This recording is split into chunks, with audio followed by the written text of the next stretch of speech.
So here's a tour of the plants that I'm growing right now in these 4 raised beds. I have kind of a mixed polyculture setup. Here's some lemon balm, some onion.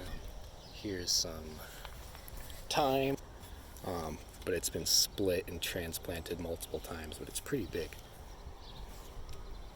Bush beans, which I have in tomato cages to try and contain them so they don't just kind of overwhelm everything else. It's the first time I've tried that, so we'll see if it actually works. And then, of course, a tomato in a tomato cage. Another thyme plant back here. Some lettuce, red lettuce. I think it's red, Yugoslavian red. And some green lettuce. I think it's butter crunch lettuce. And between it, some oregano. This one has chamomile, though, unlike the other one. This is, I think, Roman chamomile, and I haven't seen it go to flower yet. It's just been in its leafy form, but it even tastes good just with its leaves. So I make that into tea. More thyme, another bush bean in a tomato cage, a bigger tomato than the last one. This one's yellow pear, cherry tomato. I grew this last year. It's one of my favorites. Another chamomile growing kind of right next to the bush beans.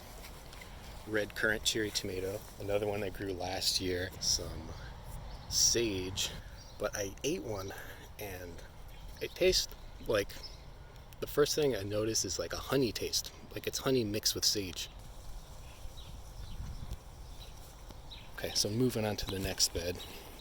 More sage, not to flower, just its leaves, which I still appreciate its leaves.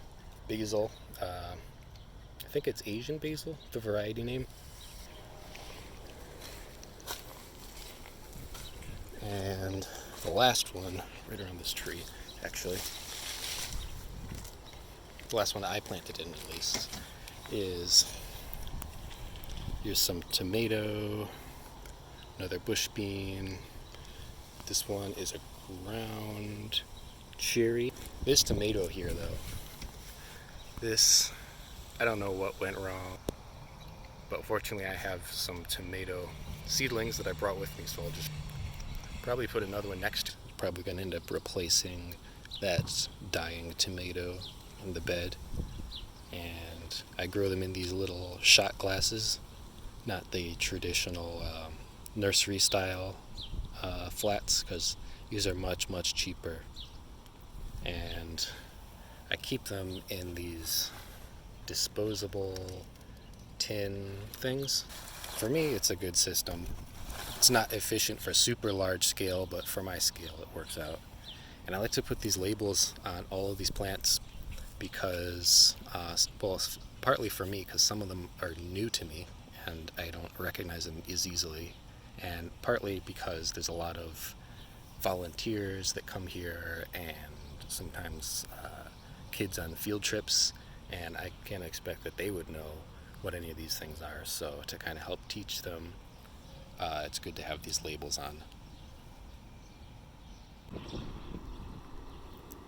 I'm going to end up planting these seedlings in this tarped off area.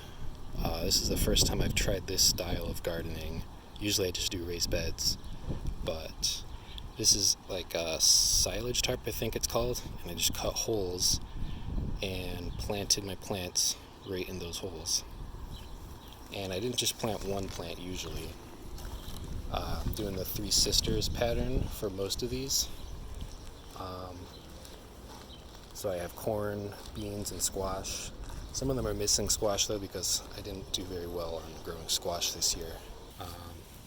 Here's one with the label so I can tell what the variety is. So the squash is red curry. Pole beans is Kentucky Wonder, which is said on the other one. And this is Picasso sweet corn. Just because there wasn't enough space anywhere else to plant this stuff. Like I had more plants and not enough space to put them in, so I needed to put something down quick. So I just put down this tarp and we'll see what happens. I have these containers on them because the landscape fabric pins were not enough to keep it from blowing away because the ground is really loose underneath. So I'm going to end up planting in all of these containers. That one has some onions in it. So some of those seedlings are going to go in the ground, and some of them are going to go in containers.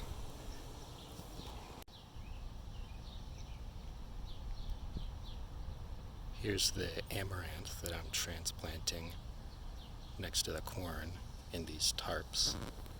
So here's how I do it. I just cut a little X and tuck these aside, tag out. Don't think I can do it one-handed. Oh, yeah, I can. Okay. Then put it right in there, or compost mixed with soil. And I just add that around the edges. So we'll kind of tidy it up a little bit more, but that's how I got these in, and there's a few more to go still. It is kind of interesting having the corn next to the amaranth, because the corn is obviously a grain, but the amaranth is kind of like a pseudo grain because its seeds can be used in some substitutes for grain. So it could be made into like a porridge, probably other things too. That's the only thing I've tried so far. But both of them grow up pretty tall too. So I think it would be kind of interesting having them both here in the same place, being kind of a similar height, similar kind of a function, but very different ways of doing it. I ended up making these mounds around each plant to kind of help collect the water and channel it down so it doesn't just run off the surface. And there's still some potted plants around, like this onion, just to kind of help hold the tarp down for big gusts of wind. And over here is the fennel. Here's the basil. Few plants. There's a anise hyssop herb. I think that's how it's pronounced. And here's some bell peppers, 4 of them in a line. Here, some tomatoes, which will eventually get caged. Jalapeno peppers, some peas, which are going to trellis up this wire thing here. So, all in all, this kind of gardening style is very different from the raised bed style, because it's more in rows and lines, but it's also much less effort to put it all together. I built this structure for rainwater catchment in these containers, and I just have some plumbing on the end so I can get a hose attachment and water pretty easily. This is my feeble attempt to do the lasagna gardening style. So I just layered cardboard, dead weed plants, and some dried up sunchoke stalks, and just combine that with some regular topsoil. And the next step is to get it covered in some mulch. This lasagna garden has corn, beans, squash, tomatoes, and that's all in this row. This other row there's some peppers. We're ready for some other seedlings until it gets up to this squash, which I just now noticed for the first time has this right here. It's beginning. This is the first one of the whole season. So now it's been about a week later, and the canopy is really starting to fill in here. The tomatoes and the beans are climbing up these cages, reaching up higher than the cages, and even starting to get into the tree branches. There's not very many weeds down here near the bottom because it's so dark and shaded, like even where there's exposed soil. And this one's mostly being dominated by these brassicas. And the lemon balm's growing in here too. This has bolted a while ago, but the green lettuce doesn't have as much of a bolting action and it still tastes pretty sweet, not really very bitter.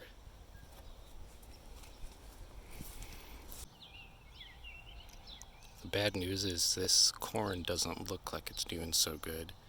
It's very crispy and doesn't seem to be growing any bigger. But the good news is the squash is doing just fine. The corn's going to be made up for by this one right next to it. It's the first time I've ever grown corn, so I'm not actually sure how well this is. So this is the tarped off bed after a week. They seem to keep the moisture pretty well underneath the tarps,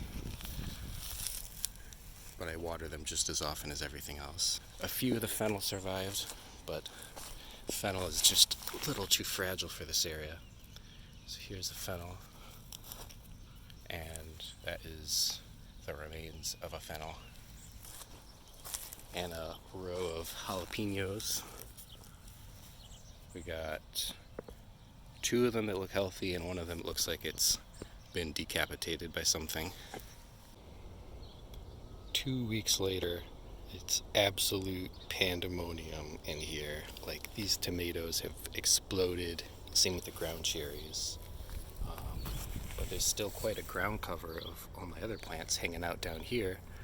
There's some of the onions down there, lettuce, sage, oregano down here, some of those broccoli, which is just starting to get a little head coming up. And there's a lot of flowers on these tomatoes. These are going to be cherry tomatoes, red currants, and yellow pears. I'm not sure which is which. I haven't checked the labels down at the bottom. I'm not sure if I can even get to the bottom though. This one's much less densely planted, a little bit easier to get to and see what's going on. Broccoli growing up right here. This tomato plant has already got its first tomato of the season. First one I've seen at least. And here's an apple tree, which is canopy is reaching into like the tomato canopy. Coming down here, same pattern as the last one, except this one has more chamomile growing under here. Like right here, some chamomile next to this onion, next to this lettuce. But most of the canopy is dominated by this ground cherry here and the tomatoes. There's one ground cherry here, one over here, and I think there's one in the other bed too. Another apple tree. These bush beans are really coming out pretty good here. The tomato cage sort of worked to contain them. Like, they're growing up a lot more than they would normally. And here's the large bed, the largest bed of all. The corn has blown up pretty tall compared to last time I saw it. Corn, beans, and squash. Here's some tomatoes. The amaranth is growing pretty tall as well. Right next to the corn behind it. Starting to get a little bit of a color change too. This is much easier to identify everything than the raised beds. Here's the Three Sisters Lasagna Garden. The squash is really blowing up and taking off. And so is the corn, but so are the weeds as well. This is where I have the most weed pressure, just because there isn't really a very good boundary between just the unmanaged grassy areas. But the grass is so short right now that it isn't really competing with corn at all, so I'm not too worried about it. This first squash of the season is growing pretty nicely so far. So throughout these 3 garden experiments, I found that this style is pretty easy to set up and pretty low maintenance and easy to identify what's what and where it is. But it's not very aesthetically pleasing. That's just because also there's a lot of other junk around it, but just the site of the tarps isn't a very good site. The raised beds, just the way I have them densely planted, it's kind of hard to tell where things are sometimes, so that could probably be more organized. But since it's so dense, there's almost no weed pressure, so that's even less maintenance. So it kind of works itself out.